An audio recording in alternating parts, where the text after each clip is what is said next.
Glenn Clark Radio, live from Jones Hill House at the University of Maryland here on a Would You Rather Wednesday. Again, get your responses in at Glenn Clark Radio on Twitter, Facebook.com/Glenn Clark Radio. Someone who responds will win a pair of tickets to the Orioles-Astros game tomorrow night, the home debut for Samuel Basayo and Dylan Beavers. Yes, sorry, Coach. I had to bring my 8-year. It was bring your child to Jones Hill House Day with you today, apparently. Got that? We need to hear from Coach. We love the kids around here, man.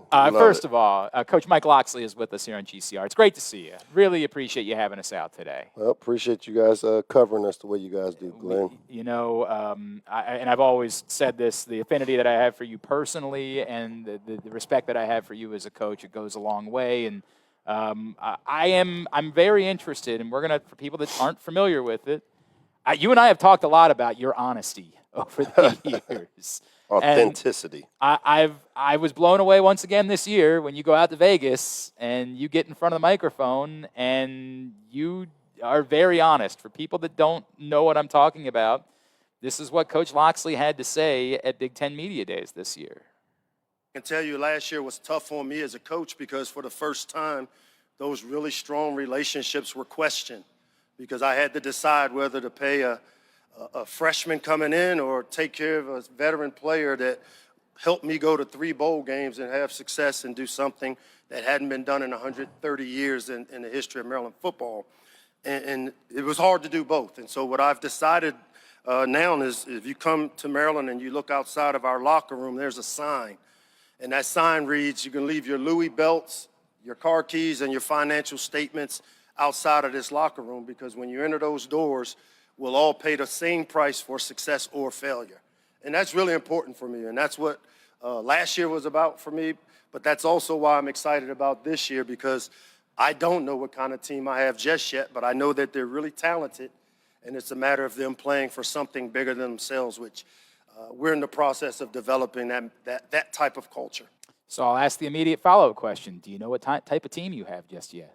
Yeah, I do think, like I said then, very talented team as has been displayed here throughout camp. But I think we'll know what type of team we have based on the first opportunity to either have to manage success or failure. And that's what that means for me. I know we've got a good football team, that part. I know we have some really talented players that are young and inexperienced and new, but that's okay too.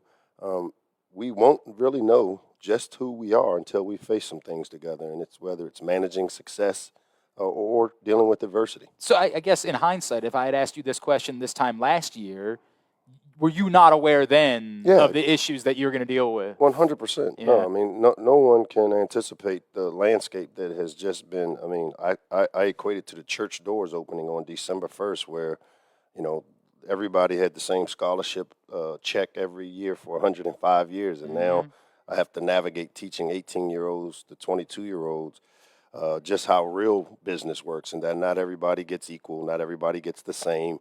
You can't worry about what little Billy is getting over here. You have to run your race and then create the value.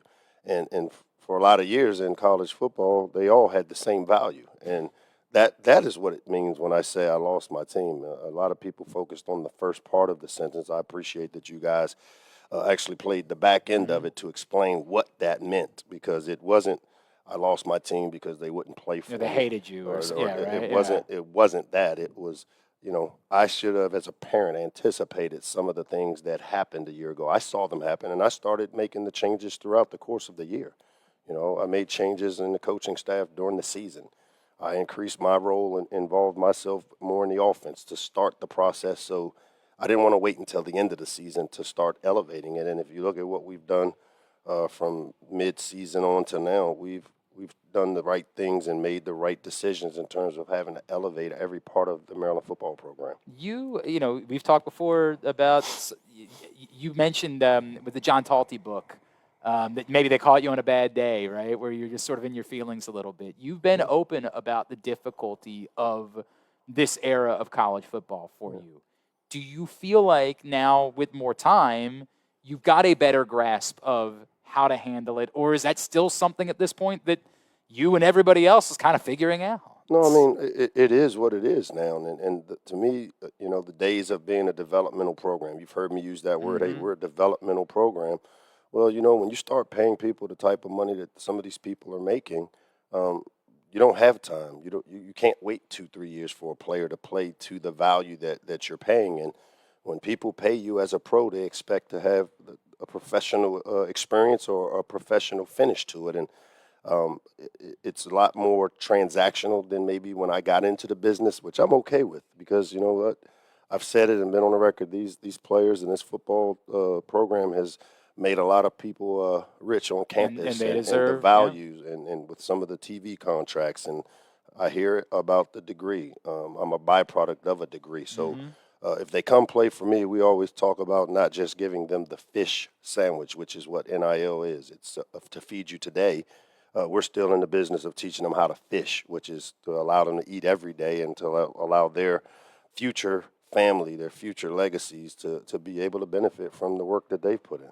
Did you actually move the desk into the locker room, or was that a little? I didn't have to do it because Right. they know where I am, and I'm all over this building. You talking about Jones Hill House, every part of this building, I am connected.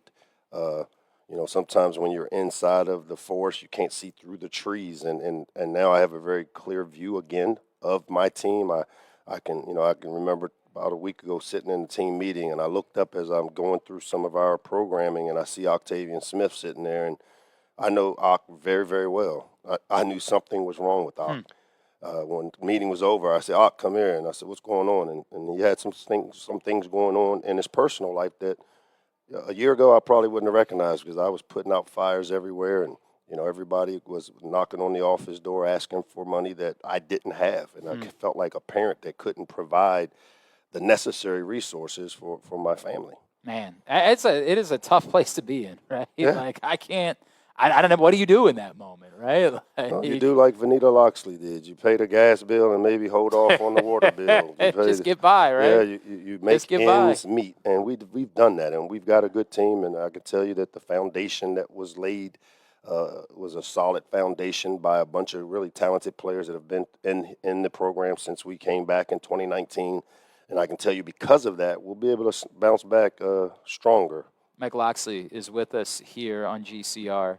Coach, that said, right, like you referenced what was going on kind of in the behind the scenes last year. From a football standpoint, is there a simple explanation to what – I mean, you guys had come off 3 outstanding seasons, obviously. Was it just a bleed over of what was happening behind the scenes, or were there football issues that you had to address in how you built this team and how you prepared this team for this season? Well, I think the big part of it is always how you manage success. And, the I and the ego gets involved when you have success. We also graduated a bunch of players. And when I think we're 11th including in a quarterback, the country. that was pretty important. I think we're 11th in the country in the amount of players we've put at the next level. And if you really look at the way this program was built as a developmental program, year one, we didn't sign a player until the February signing date, besides the late Isaiah Hazel and Malik, the tight end Jackson that we took, because I was still involved in the playoffs with Alabama. Year two, we brought in some really talented players. Year three, we had COVID hit, and we started to make the swing. And then we had the 3-year run, and, we graduated a bunch of linemen that are all over the NFL, and that's one of the toughest places to get older quicker if you don't have We're really resources. excited about one of them in Baltimore right now. As we should. That kid, man. As we should, and we thought very highly of Corey Bullock as well. And then you have the next couple of years where you graduate all of our DBs. So we went from all the old linemen, from DJ Glaze and Spencer Anderson and Jalen Duncan and Corey Bullock and all these players that are playing at the National Football League, and you have to replace them with high school kids, or you have the resources to go get portal guys to allow the high school guys to grow up again. And we hit that cycle with O-linemen. We hit that cycle with DBs, which are the 2 toughest places to be young, especially in a league like the Big Ten. And we took our lumps, like I can remember a young Tar Heel Steele at Ohio State and at Indiana a couple times, where the ball is, was thrown all over the place. But by the time he's a junior, he's he's a hell of a playing player. really well. Well, we had young players last year that had to be developed and had to go through those fires because we didn't go out and get the portal guy that could fill a need of graduating NFL caliber players. You have to develop them. Well, now that this July 1 hit, we've been able to shrink the gap between what we had and what we have now going into this season, and we were able to backfill some of the depth issues and some of the inexperience we had, and we brought into the most talented high school classes where we focused on what I would call the draft as opposed to the portal. And when you focus on the draft, you bring young players in, you have to give them time to develop. And have they been bought in? Have they? They've been here since a long time. I don't know if you've seen the Malik Washingtons and the Jalen Gilchrist, and they were here all spring. Yeah. So some really talented players. Zaire Mathis, who got here on Father's Day. We've got some talented young players, and now we've been able to bring in some more Corey Bullocks, the Alan Harons of the world, who are now will be a year better. So I feel like, one of the dumbest things that people always ask is like, hey, what's the most difficult thing for Maryland in competing at this level? And I've always brought up the offensive line, right? That, like, this is the skill position players, they're in your backyard. You can go find all of them. It's not the same on the O-line. And you referenced that being a struggle. Do you feel like you have that type of group this year that you can compete with? I mean, they're a year older. Alan Haran was his first time playing at a major Power 4 level a year ago, and he'll be better for it this year, like guys have, like Gottlieb Yeje was for us. And then, when you have that ability to go bring in talented players, what I've done now is I've elevated us on the coaching side to where, in the NFL, they have to rebuild a team every year. They may keep 20% or 30% of their core guys, but all the rest of the guys have to be rebuilt. And that's the model that we've now gone to at the college landscape. And, for us, the last couple of years when we didn't have the resources, we focused on the draft. We didn't complain about, hey, we're not able to do some things. I just went and got young guys that I could afford, and that, it's going to take a little time because they have to build the toolboxes up of playing in this league. And then as we limped into it and were able to get to that July 1st date, now we've been able to backfill and bring in some talented players like the Cam Rices, like the DDs of the world who came in from Florida State, and the two corners, one from Wake Forest, Dante Joyner from Arkansas State. So we've been able to backfill because we have the resources. We've elevated. Sure, the coaching part of it is definitely an area that a year ago we got to do a better job, and I started making some of those decisions throughout the course of the season to elevate the program so it has a chance this year to snap back. What does Pep Hamilton bring? Number one, he knows me, knows that this team and this offense has to fit in the Maryland way, not necessarily coming in with one guy, bringing in a brand new language. It's bring in the things we don't do, add value. A tremendous play caller, obviously, a guy that has done it at the highest level, has called plays in the AFC Championship game, has developed young quarterbacks into Rookie of the Years, where he coached Justin Herbert into the Rookie of the Year. He had Alex Smith in San Francisco when he was a young pup. He had Deshaun Watson as he was coming out of the deal down in Houston. So he's been around the block. He's well experienced, well versed in being able to put together a system that fits the players, and that's what it's always been about here at Maryland on offense. Is we want to find out who our playmakers are, implement them into the game plan, and find ways to get them the necessary touches to have the ability to make plays. And then a guy that we know very well up in Baltimore, why was Ted Monachino the fit, and have you seen Terrell Suggs yet show up to run around with him here in College Park? Ted brings, again, that experience that I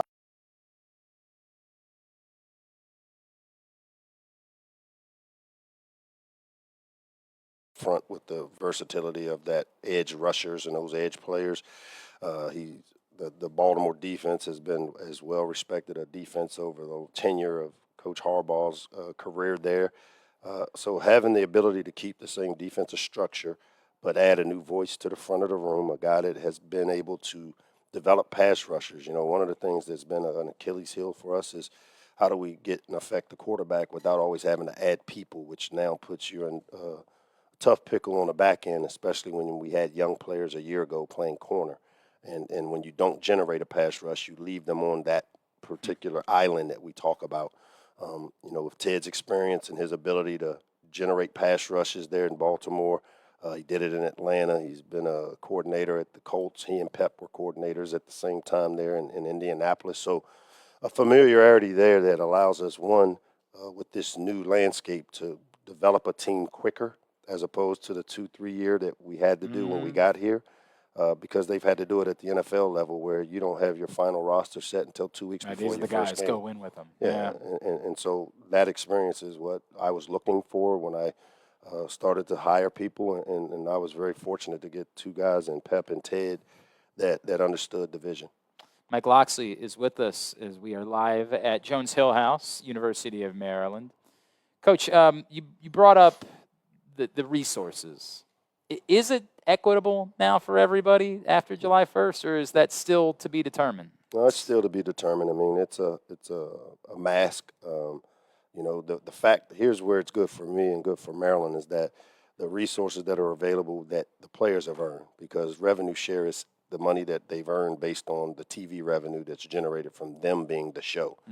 When you look at the number, the 20.5 compared to the 2.5 to 3 million we had a year ago for our team, for the football team, being able to add those resources is what has allowed me to be able to go get some of these other players to backfill some of the voids we had a year ago. And then, obviously we lost quite a few players in the portal once the season ended, which the year before we didn't lose any.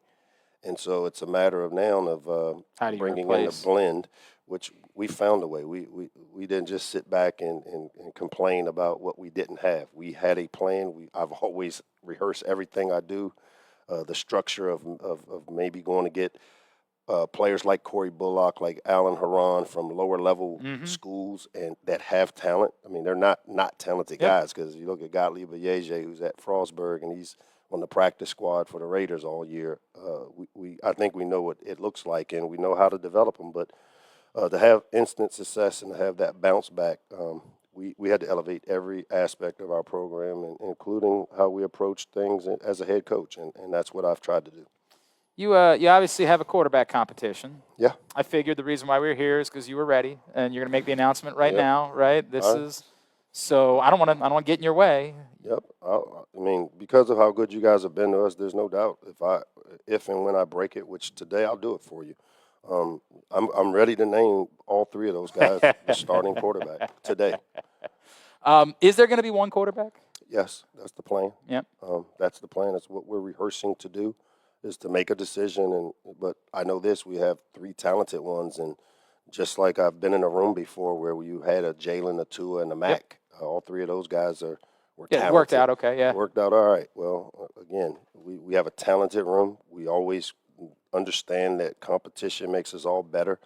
Those three are a really close, tight-knit group. The best part about the quarterback room, and the decision won't be a hard one, is that they all have respect for each other, and they all know that they all have put in the work. Pep has done a tremendous job of organizing how we bring those guys along, since they all are inexperienced in our system, and they all root for each other. Sure, there'll be some hurt feelings when we do have to decide which guy, but the best part about that room is that we can play the same genre of offense with all three. They're all 6'4", 6'5", athletic, big arms, can make throws. It's just who's going to give us the best chance to score points, and that's what we have to kind of figure out here. And we'll stay on our task like we always have with naming it. Our starter will know the Sunday before we start.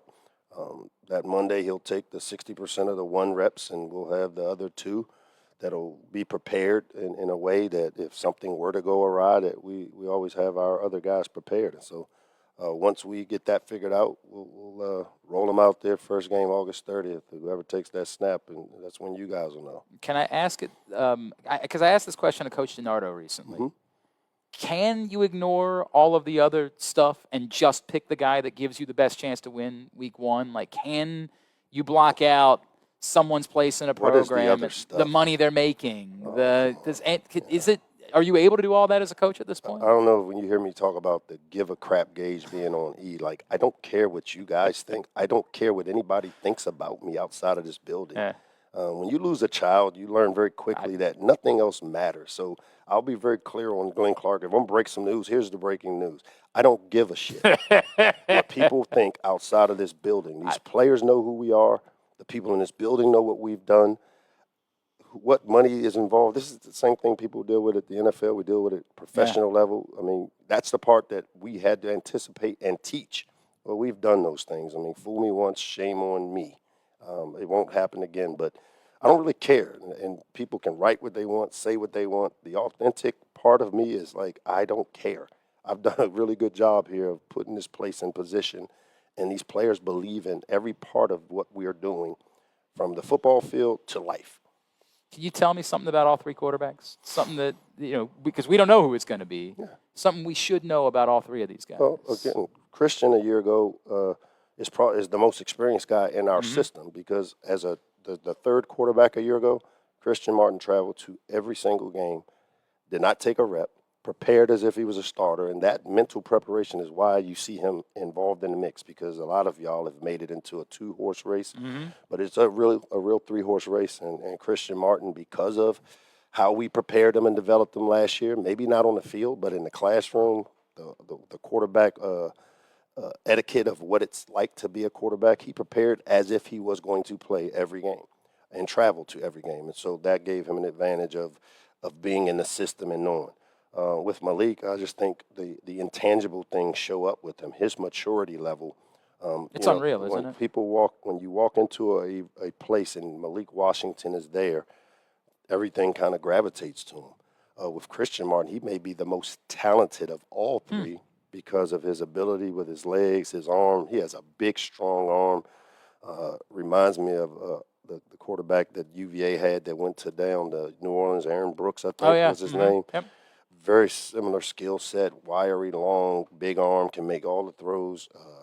The decision-making, has the ability to make plays with his feet that are, and probably the best athlete of the three. So, you just heard the inside on all three. There you go. Those are the three guys. You have a hell of a group of pass catchers again. Yeah. It sort of seems like that's the note. That if we can count on anything with Maryland football, that there's always going to be that group of pass catchers. Does there ever become an issue with, are there enough footballs to go around for a group like that? And that's our jobs as coaches. And I don't know if you've heard me from day one of being hired here. All I've ever talked about is identifying playmakers and then making sure that they get their opportunities to make plays. And that's the job of a play caller. That's the job of a coordinator. That's my job as the head coach, to ensure that is happening in all three phases of our team. And whether it's, creating a role for guys that do things really well, you create a role to say, okay, we'll do these things with this guy, and this will allow us to make plays. I have an affinity for local guys, whether that's a Levan, who we had on earlier, or Malik being a Spalding guy, or I've enjoyed all the inroads you've made at St. Francis over the years. Sidney Stewart's a really interesting one to me, and we actually wrote about him in the most recent print issue of Press Box. And someone who it feels like has an opportunity to make an impact pretty early on. Yeah, he's one of my favorite in this class, because he's one of those guys that has come in with the right makeup. I define leadership as having a positive impact on other people. It doesn't have a stamp on it that you have to be here 3 years to have a positive impact on other people on this team or in this program. And Sidney's one of those guys that understood it from day one. You hear my authenticity, you should hear Sidney talk. And this is a kid that's super aware and hyper aware of being authentic to who he is. And we have a lot of players like that, but with Sidney as a young player, I just see signs of a leader that not afraid to have the tough conversations, not afraid to be the heavy, not afraid to own the locker room. And if guys aren't living up to the standard that we set, not just me, but we as a program set, he's one of those young players that we've identified that will not be afraid to have the tough conversation and own it. Who's the guy that we don't know about that we should know more about? Who's someone that has really impressed you on the field, off the field, during the course of this camp, that is going to be an impact player this year? Well, I said this to Jim, my boss, Jim Smith, the other day, but, our kicker. Oh, yeah. We've got a kicker, and I know I took a lot of crap and just kept my mouth shut earlier in the year when I was called out for poaching a kicker, which didn't happen, but I'll address it on Glenn Clark. Hang on, are there even rules to that? I mean, this is a legitimate question. I didn't even know who he was talking about at first, so that shows you about how much poaching is done. But I can tell you, I see why he's upset. Because he's that good. He's a really talented kicker, and I wouldn't want to lose good players like that from my program, and I have 100%, right? But our kicker, I really, to have the confidence like we had a few years ago with Chad Ryland, where I knew, once we got the ball inside the plus 35, that we were going to come away with points if we protected the football. That's a comfort level. A year ago, we probably haven't had for the last couple of years, just knowing that to get points once you get inside that area of the field is really important in the Big Ten. And he's one of these guys that can kick in all the different weather. I really enjoy having him here and that confidence. It's wild to hear what that does for a coach. Like, it really is. Like, what that does for you to say, we know we're getting points. Yeah. Like, we're not leaving anything on the football. Hey, let's make sure we protect the ball. You have to come away with points. And, when we pick the quarterback, it's going to be based on who gives us the best chance to score points. Every drive should end in a kick. What should Ravens fans know about Corey Bullock? I mean, you bring up the story of him going from HBCU, low level, to ending up here. And the work that he's willing to do to put himself, grind through a practice squad, all this to put himself in this position to make a team. The NFL has a lot of players like that, but Corey is one of those special ones. And let's not get it twisted. He wasn't a average player at North Carolina Central. He was an all-conference guy, and we always have a plan for when we're looking for what I would consider money ball guys that are talented enough to play here. Corey's only issue with maybe coming here out of high school was he didn't meet the height-weight requirement. He's a little shorter than the stature of what we typically play with, but he's one of those guys that overcame it with the leverage he plays with and how he plays and how smart he is. And, to get him out of North Carolina Central, and you got to give credit to their program down there, and, they've done a tremendous job there, and then he comes right in and is able to assert himself into a starting position for 1 year. Had a positive impact on our team. And now I think, a couple of years of being developed in the NFL, he's a developmental player for the NFL. And that's a similar model to what we've had to use. And to see him in, I guess, year 3 maybe now, and what he's been able to do and to hear how much they rave about him, nobody here in Jones Hill House is surprised that worked with Corey Bullock that he's doing what we expect. Any other news we can break while we're here? Anything else you got for me? Yeah, man, I'm looking forward to getting they got some Old Bay potatoes inside the cafeteria. I'm about to go chow down. I might have to tell your athletic director that we're going to wrap the show early because I might have to run in and get some of those. Coach, it's great to see you. Appreciate you. Always appreciate your honesty. Always appreciate your candor whenever we have a conversation. And, we will be in touch as the year goes on, and we look forward to seeing you, man. Appreciate you guys and all you do for Maryland athletics.